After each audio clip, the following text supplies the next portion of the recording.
Raj TV நேயர்கள் எல்லாருக்கும் வணக்கம் and welcome to our show Sarithira Nayagan Sivaji Ganesan.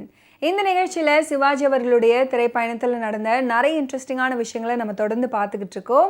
அந்த வகையில் இன்னைக்கு எபிசோட்ஸ்லையும் பல சுவாரஸ்யமான தகவல்கள் உங்களுக்காக காத்துக்கிட்டு இருக்கு. வாங்க நிகழ்ச்சிக்குள்ளே போகலாம். 1955 சிவாஜி அவர்கள் நடித்து வெளிவந்த படங்கள் காவேரி, முதல் தேதி, உலகம் பலவிதம், மங்கையர் திலகம், கோட்டீஸ்வரன், கல்வனின் காதலி. மங்கையர் திலகம் தவிர மற்ற படங்கள் எதிர்பார்த்த அளவு ஓடல. நடிகர் திலகம் சிவாஜி கணேசன் அவர்களுடைய திரைப்பயணத்தில் 1955 ஸ்ரீபதா சங்கர் அவர்களுடைய வைத்தியா ஃபிலிம்ஸ் நிறுவனத்தின் தயாரிப்பில் வெளியான திரைப்படம் தான் மங்கையர் திலகம். வலம்புரி சோமநாதன் தமிழ் மரபியக்கங்களுடன் ஆங்கிலமும் கற்று தேர்ந்தவர். திருமகள் பத்திரிகையில் வேலை பண்ணவர். அப்போது கண்ணதாசன் அந்த பத்திரிகையின் பொறுப்பை கவனித்து வந்தார். கண்ணதாசன் அளித்த ஊக்கத்தில் பத்திரிகையில் வலம்புரி சோமநாதன் எழுத தொடங்கினார். சக்தி, சண்டமாருதம், முல்லை போன்ற அந்த கால பத்திரிகைகளில் வலம்புரி சோமநாதனுடைய படைப்புகள் வெளிவந்தன. ஏவிஎம் நிறுவனத்தின் கதை இலாக்கா மூலம் சினிமாவில் நுழைந்தார். 1950 பானுமதி நடித்த நகைச்சுவை திரைப்படமான மணமகள் தேவை படத்துக்கு வலம்புரி சோமநாதன் வசனம் எழுதியிருந்தார். படம் வெற்றி பெறவே தொடர்ச்சியாக வாய்ப்புகள் குவிந்தன. பட தயாரிப்பு, இயக்கம் என அவரது திறமைகள் வளர ஆரம்பிச்சது. 50களில் தமிழின் முன்னணி வசனகர்த்தாவாக திகழ்ந்த வலம்புரி சோமநாதனுடைய குறிப்பிடத்தகுந்த படங்கள்ல ஒன்றுதான் மங்கையர் திலகம் திரைப்படம். மங்கையர் திலகம் திரைப்படத்துல K A. Thangavelu, Ragini, Ganapathi Bhat, K. Kannan, K S. Angamuthu ஆகியோர் நடித்த அடங்கா பிடாரி அப்படின்ற குறு நகைச்சுவை நாடகமும் உண்டு. எஸ்.வி. சுப்பையாவுடன் ஜோடியாக நடிச்சிருக்கிறாங்க நாட்டிய பேரொளி பத்மினி. சிவாஜி கணேசனுக்கு எம்.என். ராஜமும் கே.ஏ. தங்கவேலுவுக்கு ஜோடியாக ராகினியும் நடிச்சிருக்கிறாங்க. மங்கையர் திலகம் படத்துல எங்கள் குலதேவி நீயே அப்படின்ற ஒரு பாடல் இடம்பெற்றிருக்கும். இந்த பாடல் ஆனந்த பைரவி ராகத்துல அருமையாக பி. லீலா அவர்கள் பாடியிருப்பாங்க. கண்ணதாசன் அவர்கள் இந்த பாடலுக்கு வரிகளை எழுதியிருப்பாரு. துளசி மாடத்துல நின்று பத்மினி பாடுவது போல இந்த பாடல் காட்சி அமைஞ்சிருக்கும்.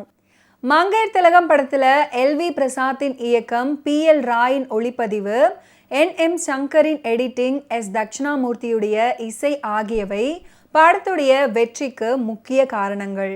குடும்ப படங்கள் ரொம்பவே கம்மியாகிவிட்டது. இப்போதெல்லாம் கதை அம்சம் உள்ள படங்களை பார்க்க முடியவில்லை அப்படின்னு சொன்னவங்க மங்கையர் திலகத்தை பார்க்கலாம் அப்படின்னு சொல்லியிருக்கிறாங்க.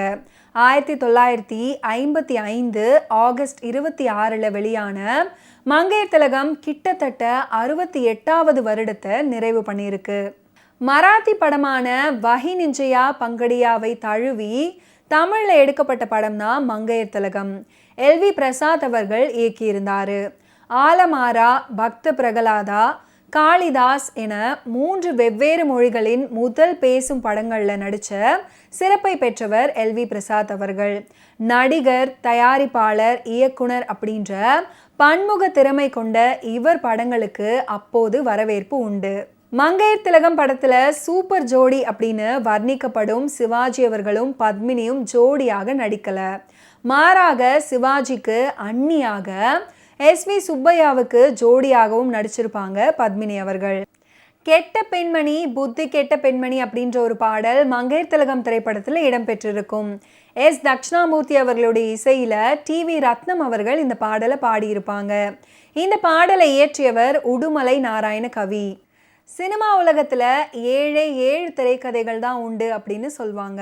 அதுபோல் தமிழ் சினிமாவில் மாதர் குலமாணிக்கம், மங்கையர் திலகம், குலதெய்வம், குலவிளக்கு, தெய்வ பிறவி, பெண் குலத்தின் பொன் விளக்கு, இன்னும் சில படங்கள் பெண்ணின் பெருமை பேசும் ஒரே வகையான சினிமாக்களின் கதைகள் மட்டுமே நமக்கு நினைவுக்கு வரும்.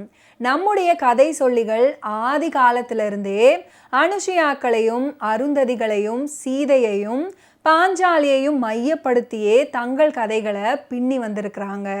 புராணங்களை பின்னணியாக கொண்டே தென்னிந்திய சினிமாக்கள் எடுக்கப்பட்டன. ஆரம்பத்தில் களம் மாறினாலும், திரைக்கதை மாறினாலும், கதையாக என்னவோ அதுவே காலாகாலத்திற்கும் தொடர்ந்தது. கல்லானாலும் கணவன், புல்லானாலும் புருஷன் அப்படின்ற வகையில் எப்படிப்பட்ட கணவன் எந்த வழியில் வாய்த்தாலும் சரி, அது ஆண் கட்டும் கட்டாய தாலியோ அல்லது தாய் மகளுக்கு கட்டிய தாலியோ சகித்து கொண்டு பாதிபக்தியோடு மங்கையர்க்கரசியாய் வாழ்ந்து 1000 சப்த கன்னிகையர் வரிசையில் 1001வது கன்னிகையர்களாக விளங்குபவர்கள்தான் தமிழ் சினிமா கதாநாயகியர்கள்.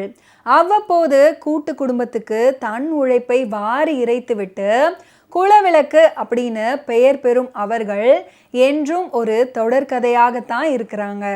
ஓகே வியூவர்ஸ், இன்னைக்கு நிகழ்ச்சியில் நடிகர் திலகம் சிவாஜி அவர்களுடைய ஃபிலிம் கெரியரில் நடந்த பல இன்ட்ரெஸ்டிங்கான விஷயங்களை நீங்கள் பார்த்து தெரிஞ்சிருப்பீங்க.